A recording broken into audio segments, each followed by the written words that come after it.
इस कहानी में हमें दिखाया जाता है कि एक जहरीला वायरस फैलने की वजह से पूरी दुनिया के सभी इंसान ज़ॉम्बी में बदल चुके हैं। लेकिन ये कोई आम ज़ॉम्बी नहीं, बल्कि ये इतने तेज हैं कि दौड़ते हुए हवाई जहाज को भी पकड़ सकते हैं। कुछ तो इतने चालाक हैं कि इंसानों से भी हटकर सोच सकते हैं, और कुछ ज़ॉम्बी कई किलोमीटर दूर अपने टारगेट को सूंघने की ताकत से ढूंढ सकते हैं। लेकिन इस खतरे से घिरी हुई दुनिया में अब सिर्फ 2 ही इंसान जिंदा बचे हैं। क्या ये दोनों सरवाइव कर पाएंगे या नहीं, जानते हैं आज की इस वीडियो में। कहानी की शुरुआत में हम एक लड़के को देखते हैं जो अपने कमरे में बैठकर टीवी पर कार्टून देख रहा होता है कि तभी अचानक टीवी का सिग्नल चला जाता है और स्क्रीन पर एक इमरजेंसी रिपोर्ट आने लगती है। ये खबर उस लड़के की मुस्कुराहट छीन लेती है। टीवी में बताया जाता है कि दुनिया भर में एक बहुत ही जहरीला वायरस फैल गया है, जिससे इन्फेक्टेड लोग कुछ मिनटों के अंदर भयानक ज़ॉम्बी जैसे बन जाते हैं। ये वायरस बहुत तेजी से फैलता है और पूरी दुनिया इस वायरस की चपेट में आ चुकी है। टीवी में बताया जाता है कि जो भी ये खबर सुन रहा है वो जल्दी से खुद के लिए कोई सेफ जगह देख ले। लड़का ये सब देख ही रहा होता है कि अचानक ऊपर के कमरे से अजीब तरह की आवाज आती है। वो आवाज सुनकर लड़के के गले में सांसें अटक जाती हैं। लड़का धीरे धीरे ऊपर जाकर देखता है तो पता चलता है कि ये उसकी बड़ी बहन का मजाक था। उसके बाद ये दोनों लड़के अपनी माँ के कमरे की तरफ जाते हैं और वहां जाकर ये देखते हैं कि उनकी माँ बहुत परेशान है। वो अपने हस्बैंड को फोन करके इस सिचुएशन के बारे में बताती है। उसका हस्बैंड जो एक पायलट है वो अपने बच्चों और वाइफ को बताता है कि हर तरफ ये वायरस तेजी से फैल रहा है, इसलिए तुम सब घर पर मेरा इंतजार मत करो और जल्दी से किसी तरह करके इस शहर से दूर निकल जाओ। वो अपने बच्चों से कहता है कि परेशान मत हो, तुम्हें कुछ नहीं होगा, तुम्हारी माँ तुम्हें एक सेफ जगह में ले जाएगी। वो अपने हाथ में पहना हुआ लकी ब्रेसलेट अपने बच्चों को दिखाता है, जो कि ये ब्रेसलेट उसकी बेटी एबिगेल ने बनाया था। ये देखकर एबिगेल बहुत खुश हो जाती है। दूसरी तरफ उनकी माँ जल्दी जल्दी से सामान इकट्ठा कर रही होती है। तभी उन्हें बाहर से चिल्लाने की आवाजें सुनाई देने लगती हैं, इसलिए वो जल्दी से अपने दोनों बच्चों को लेकर घर से बाहर निकल आती है। जैसे ही वो कार में बैठने वाले होते हैं, अचानक एक ज़ॉम्बी उन बच्चों की माँ पर अटैक कर लेता है। डर के मारे एबिगेल जल्दी से कार के नीचे छुप जाती है और अपनी आंखों के सामने अपने छोटे भाई और माँ को ज़ॉम्बी के हाथों मरते हुए देखती है। वो ज़ॉम्बी उस छोटी बच्ची को देख नहीं पाता और वहां से चला जाता है। ये छोटी लड़की डर से कांप रही होती है कि तभी वो देखती है कि उसकी माँ भी एक ज़ॉम्बी बन चुकी है। लड़की की माँ अपनी बेटी को देखकर उसकी तरफ बढ़ने लगती है। इससे पहले कि वो अपनी बेटी को मार पाती, ठीक उसी समय पर एक अंकल फरिश्ते की तरह आकर एबिगेल की माँ को मार देता है और एबिगेल को बचा लेता है। थोड़ी देर बाद वो देखते हैं कि एबिगेल का छोटा भाई भी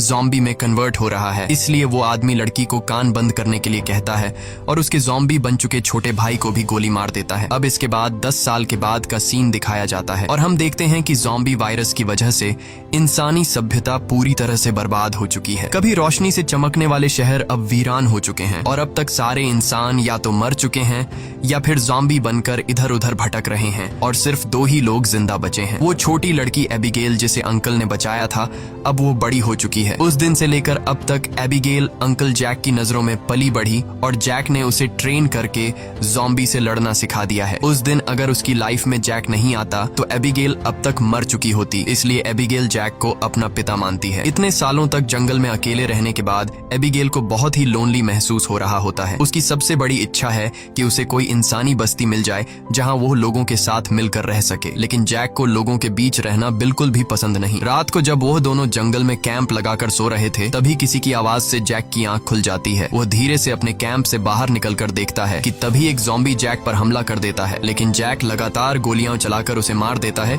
और एबिगेल भी वहां पर पहुंच जाती है। इन दोनों को पिछले 10 सालों से जंगल में ज़ॉम्बीज का शिकार करते हुए इतना एक्सपीरियंस तो हो गया था कि ज़ॉम्बी झुंड बनाकर एक साथ मिलकर रहते हैं। वह समझ जाते हैं कि आसपास और भी जरूर ज़ॉम्बीज होंगे, इसलिए वो जल्दी यहाँ से निकलने की तैयारी करने लगते हैं और घोड़े पर बैठकर निकल जाते हैं। तभी रास्ते में उनके घोड़े हिनहिनाने लगते हैं। जैक समझ जाता है कि खतरा नजदीक है। दोनों चारों तरफ देखते हैं तो दूर एक जीप ज़ॉम्बी से गिरी हुई दिखाई देती है, जहां एक नॉर्मल इंसान खुद को ज़ॉम्बी से बचा रहा था। अब वैसे भी दुनिया में इंसान बहुत ही कम बचे थे, इसलिए अब इन दोनों को हर हाल में उस आदमी को ज़ॉम्बी से बचाना था। जैक एबिगेल के निशाने का टेस्ट भी लेना चाहता था, इसीलिए वो एबिगेल से कहता है कि तुम इस आदमी को बचाओगी ताकि पता चले कि वह पूरी तरह से ट्रेन हो चुकी है या नहीं। जैक उसे कहता है कि सुकून से टारगेट को निशाने पर करो और फिर उसे शूट कर दो, लेकिन एबिगेल जल्दबाजी में गोली चला लेती है, जिससे वो गोली गोली ज़ॉम्बी के साथ साथ उस सर्वाइवर को भी लग जाती है। यह देखकर जैक एबिगेल पर काफी गुस्सा करता है, जिसके बाद वो दोनों इंसान के पास जाते हैं। वो देखते हैं कि यह आदमी अब बच नहीं सकता, इसलिए जैक उसे खुद ही मार देता है ताकि अगर उसे ज़ॉम्बी ने काटा हो तो वो दोबारा जिंदा न हो जाए और हमारे लिए खतरा न बने। उसके बाद वो दोनों उस मरे हुए आदमी की कार से जरूरत की सारी चीजें लेने लगते हैं। जैक मरे हुए आदमी के जूते ले लेता है और जैसे ही वह उन जूतों को पहनता है तभी वहाँ मरे हुए आदमी के और साथी भी आ जाते हैं और बहुत सारे हथियार बंद लोग उन्हें घेर लेते हैं। एक बंदा जब मरे हुए इंसान के जूतों को जैक के पैरों में देखता है तो उन्हें शक होने लगता है कि उन्होंने सामान लूटने के लिए उनके साथी को मारा है। जब ये लोग जैसे ही इन दोनों को मारने लगते हैं तभी एक प्रेग्नेंट लेडी कार से उतरती है और अपने साथियों से इन दोनों को छोड़ने के लिए कहती है। तभी काला घोड़ा फिर से इन्हें वार्निंग देता है और अगले ही पल दूर जंगल से तेज आवाजें आने लगती हैं। बहुत सारे ज़ॉम्बी तूफान की तरह चारों तरफ से उनकी ओर बढ़ने लगते हैं। वो लोग इतने तेज रफ्तार से आते हैं कि उन्हें भागने का मौका नहीं मिलता, इसलिए हथियार निकालकर वहीं मुकाबला करते हैं। यहाँ सबके पास हथियार तो थे मगर ज़ॉम्बी की तादाद काफी ज्यादा थी, इसलिए वो एक एक करके ग्रुप के बहुत से लोगों को काट लेते हैं। बचे हुए लोगों के पास छुपने की कोई जगह नहीं होती और जल्द ही यह बहुत ही कम लोग बच जाते हैं। एक मजबूत आदमी बदकिस्मती से ज़ॉम्बी के काटने का शिकार हो जाता है, इसलिए वह खुद को गोली मारना चाहता है लेकिन उसके बंदूक में गोलियां खत्म हो जाती हैं। अब उन्हें पता चल चुका था कि वो उनसे लड़ नहीं पाएंगे, इसलिए एबिगेल प्रेग्नेंट लेडी को लेकर गाड़ी में बैठाती है। गाड़ी में प्रेग्नेंट लेडी का हस्बैंड भी बैठा होता है और जैक गाड़ी स्टार्ट करके जल्दी से वहाँ से निकल जाते हैं। पूरे ग्रुप में अब ये सिर्फ 4 लोग ही बचे थे, बाकी सब ही ज़ॉम्बीज के शिकार हो चुके थे। एक काले चेहरे वाला ज़ॉम्बी अपने साथियों को मरा हुआ देखकर बहुत ज्यादा गुस्सा हो जाता है। उधर ये चारों ज़ॉम्बीज से जान छुड़ाकर गाड़ी में सफर कर रहे होते हैं। रास्ते में जैक पीछे बैठी लेडी से पूछता है कि तुम हो कौन और यहाँ क्या कर रहे थे। पूछने पर पता चलता है कि यह बचे हुए लोग शिप टाउन नाम की जगह पर जाना चाहते थे जहाँ पर सेफली इंसान रहते हैं। वहाँ जरूरत की तमाम फैसिलिटीज हैं और हम सब वहाँ जाकर एक नॉर्मल जिंदगी गुजारना चाहते थे। ये सुनकर एबिगेल बहुत खुश होती है क्योंकि यही तो वो जगह है जहाँ वह हमेशा से जाना चाहती थी। जिस पर जैक ने कहा कि यहाँ पर कोई भी ऐसी कॉलोनी वगैरह नहीं है, मैं पिछले 10 सालों से यहाँ वहाँ भटक रहा हूँ, मुझे तो कोई ऐसी कॉलोनी नहीं दिखाई दी। तभी अचानक बीच रास्ते में उनकी गाड़ी खराब हो जाती है। इस दौरान प्रेग्नेंट लेडी का हस्बैंड बाहर निकलता है जिसका नाम डेविड है। वह उनसे कहता है कि मैं एक मैकेनिक हूँ और मैं इसे ठीक कर सकता हूँ, लेकिन औजार न होने की वजह से गाड़ी ठीक नहीं हो पाती, इसीलिए यह लोग गाड़ी को यहीं पर छोड़कर पैदल सफर करने लगते हैं। कई किलोमीटर सफर करने के बाद वह लोग एक वीरान सोसाइटी में पहुंच जाते हैं। यहाँ ऊंची इमारतें अभी भी खड़ी हैं लेकिन हर तरफ मौत की शांति छाई हुई है। ये लोग सबसे पहले इस जगह की अच्छी तरह से जांच भी करते हैं। जब उन्हें कोई खतरा महसूस नहीं होता तो यह लोग रात यहाँ गुजारने का फैसला करते हैं। रात को वह लोग आग जलाकर खाना पकाते हैं। एबिगेल शिप टाउन नाम के उस जगह पर जाने के लिए बहुत बेताब थी। वह उस प्रेग्नेंट औरत से उस जगह के बारे में बातचीत करने लगती है। प्रेग्नेंट औरत उससे बताती है कि हमारा पहले से उस शिप टाउन में रहने वाले लोगों के साथ रेडियो पर कांटेक्ट हो चुका है। वह एक बहुत ही खूबसूरत जगह है जहां हम आजादी से रह सकते हैं। ये बातें सुनकर एबिगेल की आंखों में चमक उठी। दूसरी तरफ जैक बाहर चारों ओर जाल बिछा देता है ताकि अगर वह लोग सो भी जाए तो खतरा करीब होने पर फौरन पता चले। जैक अंदर आकर एक मैप निकालता है और सबको समझाता है कि वो मेगन और डेविड को कुछ दूर तक पहुंचाएगा और उसके बाद दोनों अलग अलग रास्ते पर चले जाएंगे। लेकिन एबिगेल जैक के इस फैसले से खुश नहीं थी। वह जैक के पास जाकर उससे बहस करती है कि डेविड अपनी प्रेग्नेंट वाइफ को उस जगह तक सेफली नहीं पहुंचा पाएगा, इसलिए हमें उनके साथ चलना चाहिए। जैक कहता है हमें समझदारी से काम लेना चाहिए। देखो, जहां लोग ज्यादा होते हैं वहां पर खतरा भी ज्यादा होता है। लेकिन एबिगेल जैक के इस फैसले से नाराज होकर चली जाती है। हालांकि दोनों को ये नहीं पता होता कि वह काले चेहरे वाला ज़ॉम्बी उनकी गाड़ी को सूंघते हुए वहां तक पहुंच चुका है। अगली सुबह एबिगेल छत पर बैठकर अपने बचपन की फोटोज देख रही होती है कि अचानक नीचे पेड़ों से सरसराहट की आवाज आती है। वह समझ जाती है कि ज़ॉम्बी अंदर आ गए हैं और सबको वार्निंग देने के लिए नीचे दौड़कर जाती है कि तभी रास्ते में एक ज़ॉम्बी भी उसके पीछे लग जाता है। एबिगेल खुद को बचाते हुए ऊपर सीढ़ियों पर चढ़ने लगती है और पीछा करने वाले ज़ॉम्बी को झटका देते हुए नीचे गिरा देती है। लेकिन इस चक्कर में उसका बैलेंस बिगड़ जाता है जिससे वह भी नीचे गिरने वाली होती है। लेकिन तभी जैक ने वक्त पर आकर उसे बचा लिया। थोड़ी देर बाद काले चेहरे वाला ज़ॉम्बी अपने साथियों के साथ वहां पहुंच जाता है क्योंकि उसे पता चल जाता है कि उनका साथी कहां पर मरा है। लेकिन वह पहले से बिछाई गई जाल में फंस जाते हैं जिसमें काफी सारे ज़ॉम्बी मारे जाते हैं। जैक धमाके की आवाज सुनकर समझ जाता है कि ज़ॉम्बी का झुंड उस जगह तक पहुंच गया है जहां हम कल रात ठहरे थे और ज़ॉम्बी अभी तक उनका पीछा कर रहे हैं। लेकिन अच्छी बात यह थी कि ये लोग उस जगह को छोड़कर वहां से आगे निकल चुके थे। तभी रास्ते में एबिगेल को याद आता है कि थोड़ी दूर पर एक छोटा सा हवाई अड्डा है जहां पर मेरे फादर काम किया करते थे। शायद वहां कुछ हवाई जहाज बचे हों जिससे हम आसानी से शिप टाउन तक पहुंच सकते हैं। लेकिन जैक कहता है कि अगर हम एयरपोर्ट गए तो वह एक खुली जगह जगह है और अगर वहाँ ज़ॉम्बीज ने घेर लिया तो वहाँ हमारे पास जान बचाने का कोई रास्ता नहीं होगा और मुश्किल है कि हमें वहाँ एरोप्लेन भी मिल जाए। लेकिन एबिगेल के बार बार कहने पर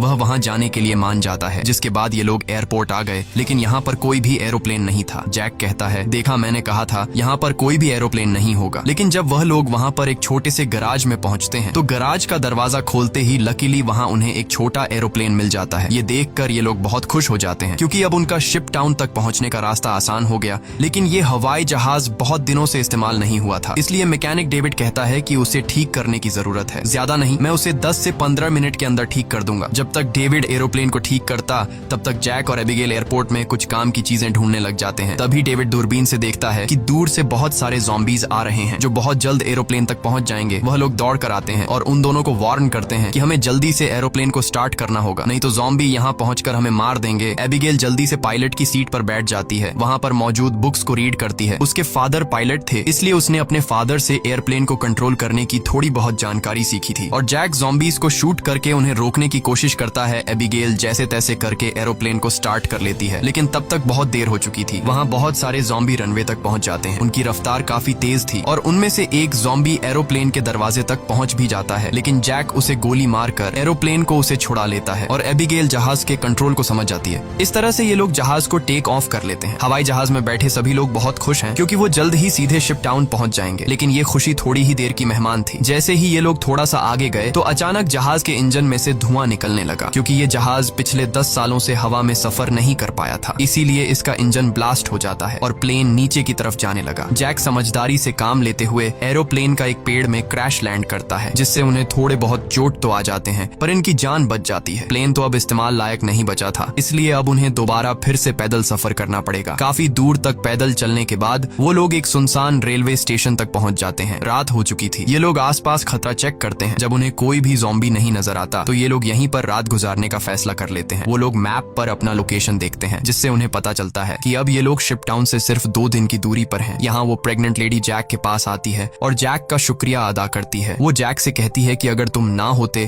तो हम कभी भी यहाँ तक नहीं पहुँच पाते। ये सुनते हुए जैक को भी मैगन से हमदर्दी होने लगी। वो उसे अपनी स्टोरी सुनाता है कि आज से 10 साल पहले जब ये ज़ॉम्बी वायरस शुरू हुआ था तो उसे सबसे पहले अपनी पत्नी को जान से मारना पड़ा क्योंकि वो उसे काटने आ रही थी। इसीलिए तब से लेकर आज तक उसके अंदर का इंसान कहीं मर सा गया है। अब इस दुनिया में सिर्फ उसके पास एबिगेल ही है जिसे वो हर एक कीमत पर जिंदा रखेगा।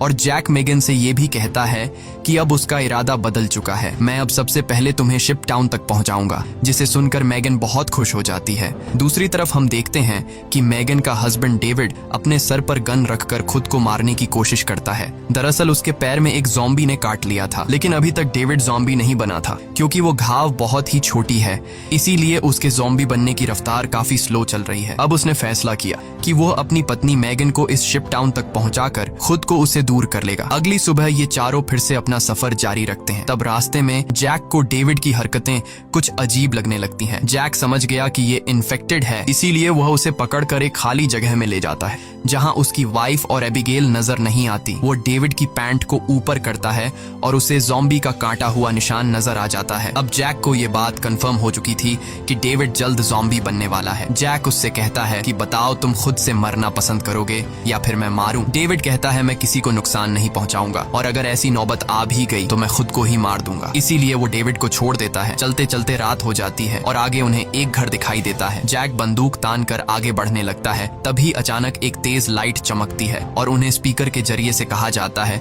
कि अपनी वेपन्स नीचे रख दो वरना गोलियों से छलनी कर दिया जाओगे। अब उन्हें पता चल जाता है कि अंदर कोई इंसान ही है। एबिगेल आगे बढ़ती है और कहती है कि हमारा यहाँ आने का मकसद किसी को नुकसान पहुँचाना बिल्कुल भी नहीं है, बस हमें मदद चाहिए। तभी उस घर का मालिक बाहर आता है। वो कहता है कि तुम लोगों को यहाँ ढेर सारा खाना और रात गुजारने दिया जाएगा, मगर एक शर्त पर, तुम सबको अपनी बंदूकें बाहर ही छोड़नी होंगी। जब ये लोग अपने वेपन्स बाहर छोड़ देते हैं तो वो आदमी उन्हें घर के अंदर ले जाता है। ये आदमी सबको घर के अंदर वेलकम करते हुए बताता है कि मैं एक साइंटिस्ट हूँ, मैं यहाँ पर अकेला रहता हूँ, अगर मैं चाहता तो यहाँ से जा सकता था, लेकिन ऐसी जगहों पर मुझे रिसर्च करने में आसानी होती है। यहाँ वो इन सबको बहुत अच्छा खाना देता है जिसे वो सब देखकर हैरान रह जाते हैं क्योंकि ऐसा खाना उन्होंने काफी लंबे अरसे से नहीं खाया था। वो लोग खाने पर टूट पड़ते हैं। खाना खाने के बाद वो साइंटिस्ट इन लोगों के लिए ड्रिंक्स भी लाता है। वो सब बहुत खुश थे क्योंकि इतने दिनों बाद सबको आराम से बैठकर बातें करने का मौका मिलता है। लेकिन साइंटिस्ट की बातें सुनते हुए उन्हें कुछ अजीब लगता है। साइंटिस्ट कहता है कि देखो ये जो वायरस फैला है वैसे तो ये बहुत बुरी चीज है, लेकिन दूसरी तरफ इससे इंसान अपग्रेड भी हुए हैं, जैसे कि कमजोर इंसान खत्म हो जाएंगे और जो ताकतवर होगा वो जॉम्बी बनकर जिंदा रहेगा। वो कहता है कि जॉम्बी सिर्फ खाने के लिए जीते हैं ना कि तरक्की के लिए, इसलिए जॉम्बीज को दुनिया पर राज करना चाहिए। ये सुनकर उन चारों को बहुत ही अजीब लगने लगता है। तभी डेविड को अपनी तबीयत ज्यादा खराब लगती है और वो बाथरूम में जाता है। बाथरूम जाकर वो शीशे में देखता है कि उसके बॉडी में वायरस पूरी तरह से फैल चुका होता है। जब डेविड वापस हॉल में आता है तो देखता है कि जैक और बाकी लोग बेहोश पड़े हैं। दरअसल साइंटिस्ट ने शराब में बेहोशी की दवा मिला दी थी। ये देखकर डेविड साइंटिस्ट पर हमला करने लगता है कि तभी साइंटिस्ट अपने हाथ में पकड़े हुए एक डिवाइस का बटन दबा देता है। डेविड को अचानक बहुत कमजोरी महसूस होती है और वो जमीन पर गिर जाता है। साइंटिस्ट कहता है कि इस डिवाइस को मैंने सालों की मेहनत के बाद बनाया है, जिससे मैं दुनिया के किसी भी कोने में जा सकता हूँ और इस डिवाइस की मदद से ज़ॉम्बी मेरा कुछ भी नहीं बिगाड़ सकते। साइंटिस्ट ने एक ऐसा डिवाइस बना लिया था जिससे वो ज़ॉम्बीज को कंट्रोल कर सकता था, यानी कि अब वो पूरी दुनिया का राजा बनकर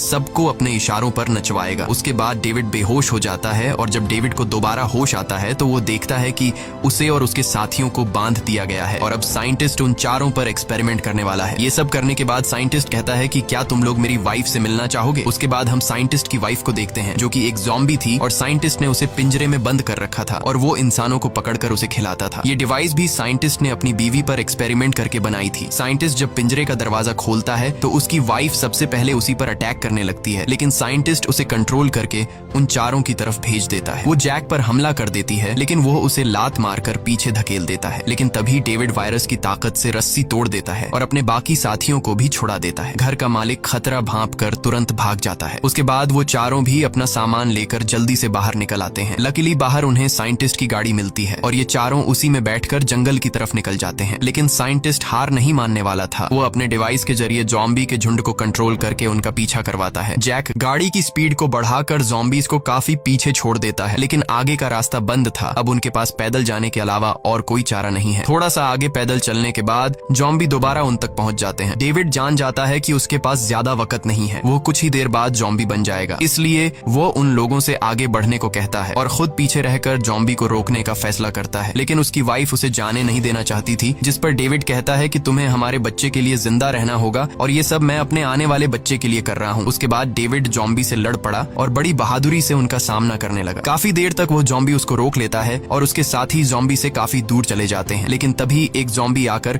डेविड को मार देता है। जैक मेगन को गोद में लेकर आगे की तरफ बढ़ता है और फाइनली ये लोग उस जगह तक पहुंच जाते हैं जहां पर इंसानों की बस्ती थी। एबिगेल मदद मांगने के लिए चिल्लाने लगती है क्योंकि उनके पीछे बहुत सारे ज़ॉम्बी थे। ऊपर टावर पर बैठे 2 पहरेदारों ने उन्हें देख लिया और वो अब स्नाइपर से ज़ॉम्बीज को शूट करके उन्हें कवर देने लगे। जल्द ही उन लोगों के लिए एक बोट भी भेजी जाती है और ये तीनों उस बोट में बैठकर शिप टाउन के अंदर पहुंच जाते हैं। काले चेहरे वाला ज़ॉम्बी अपने साथियों को आगे बढ़ने से रोकता है क्योंकि आगे पानी का रास्ता है और वह उसे पार नहीं कर सकते थे। दूसरी तरफ मेगन की डिलीवरी होने वाली थी और उसे तुरंत इलाज की जरूरत थी। अच्छी बात यह है कि यहाँ डॉक्टर और हॉस्पिटल की फैसिलिटी भी मौजूद थी। अगली सुबह हम देखते हैं कि इस जगह को कई बड़े जहाजों से जोड़कर एक टाउन बनाया गया है जिसके चारों तरफ पानी है। जैक एबिगेल से कहता है कि अब हमें यहाँ से जाना चाहिए, लेकिन एबिगेल ने यहीं रहने का फैसला कर लिया है। उसे लोगों के बीच रहने में बहुत मजा आ रहा है। इसी बात पर दोनों में बहुत झगड़ा होता है। तभी एक डॉक्टर आती है और बताती है कि मेगन ने एक बेटी को जन्म दिया है, लेकिन खून ज्यादा बहने की वजह से वो शायद ज्यादा दिन नहीं जी पाएगी। ये सुनकर जैक का मन उदास हो जाता है। वह जल्दी से हॉस्पिटल के कमरे में जाता है। मेगन बहुत कमजोर हो चुकी है और वह अपनी बेटी को जैक के हवाले करना चाहती है और वह चाहती है कि वह भी एबिगेल की तरह बड़ी हो। जैक को अपनी मरी हुई वाइफ की याद आती है और मेगन की बेटी को अपने पास रखने के लिए तैयार हो जाता है। इधर एबिगेल एक हैंडसम लड़के के साथ एंजॉय कर रही होती है। उसने कभी सोचा भी नहीं था कि इतने सारे लोग एक साथ बैठकर शराब पी सकते हैं और खूबसूरत संगीत पर जमकर नाच गा सकते हैं, इसलिए उसका यहीं रुकने का इरादा और भी पक्का हो जाता है। थोड़ी देर बाद एबिगेल उस हैंडसम लड़के को चुपके से एक कैबिन में जाते हुए देख लेती है। उसे देखकर वह भी अंदर चली जाती है। वहां पहुंचकर वह देखती है कि ये कैबिन पूरी तरह से तारों और बमों से भरा हुआ है। वहां एक वायरलेस स्विच भी लटका हुआ होता है। जैसे ही वह उस स्विच को टच करती है तभी वह लड़का भाग कर आता है और बताता है कि उन्होंने शिप टाउन के नीचे बम लगाए हैं। अगर कभी ये जगह खतरे में पड़ती है तो लोग उस रास्ते से भाग जाएंगे और बाहर से इस जगह को उड़ा देंगे। लेकिन दोनों को बिल्कुल भी अंदाजा नहीं होता कि ये दिन इतनी जल्दी आ जाएगा। वह साइंटिस्ट गुस्से में वहां तक भी पहुंच जाता है। वह देखता है कि इन लोगों ने बहुत सारे ज़ॉम्बीज को मार दिया है जिनके सहारे वह इस दुनिया पर राज करना चाहता है। वह अपने कंट्रोल डिवाइस के जरिए उस काले चेहरे वाले ज़ॉम्बी राजा को अपने कंट्रोल में कर लेता है। साइंटिस्ट की मदद मिलने के बाद शिप टाउन के नीचे का पानी अब उन्हें नहीं बचा सकता था। बहुत सारे ज़ॉम्बी पानी के नीचे से उन शिप्स पर पहुंच जाते हैं और लोगों पर अचानक अटैक कर लेते हैं, जिनमें से बहुत से लोग मारे जाते हैं। लोगों के बीच हलचल मच जाती है। इधर जैक को भी इस बात का पता चल जाता है कि ज़ॉम्बीज़ ने अटैक कर लिया है। जैक को एबिगेल की चिंता होने लगती है और वह उसे ढूंढने लग जाता है। वह ज़ॉम्बीज़ को मारते हुए आगे बढ़ता है और आखिरकार वह एबिगेल को ढूंढ लेता है। दूसरी तरफ सन की साइंटिस्ट भी शिप पर पहुंच जाता है और एबिगेल को पंच मारकर नीचे गिरा देता है। ये देखकर जैक गुस्से में आकर साइंटिस्ट की तरफ दौड़ने लगता है कि तभी एक ज़ॉम्बी बीच में आकर उसे धक्का देकर नीचे टैंक में फेंक देता है और वहाँ वह साइंटिस्ट भी पहुंच जाता है और जैक से बदला लेना चाहता है। वह जैक को लात मारकर गिरा देता है, लेकिन जैक को पता था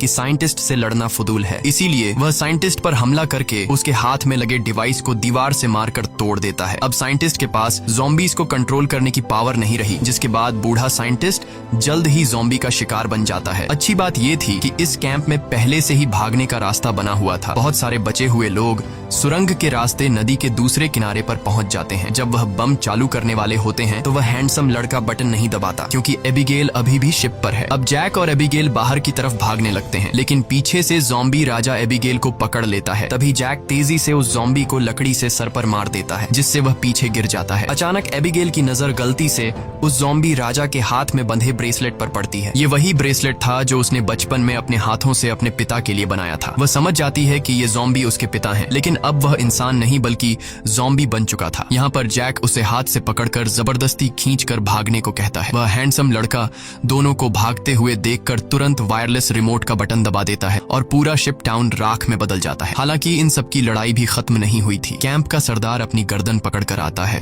क्योंकि लड़ाई में उसे ज़ॉम्बी ने काट लिया था। वायरस के फैलने से पहले ही काले चेहरे वाले ज़ॉम्बी ने उस पर हमला कर दिया। हैरानी की बात यह थी कि ज़ॉम्बी राजा भी धमाके में बच गया था। जैक तुरंत दौड़कर उस ज़ॉम्बी राजा से लड़ने लग जाता है, लेकिन जैक ज़ॉम्बी राजा के सामने कमजोर पड़ रहा था। इसीलिए एबिगेल जमीन से बंदूक उठाती है और ये जानते हुए भी कि सामने खड़ा ज़ॉम्बी राजा उसका पिता है, लेकिन वह उसे पालने पोसने वाले जैक को मार रहा था।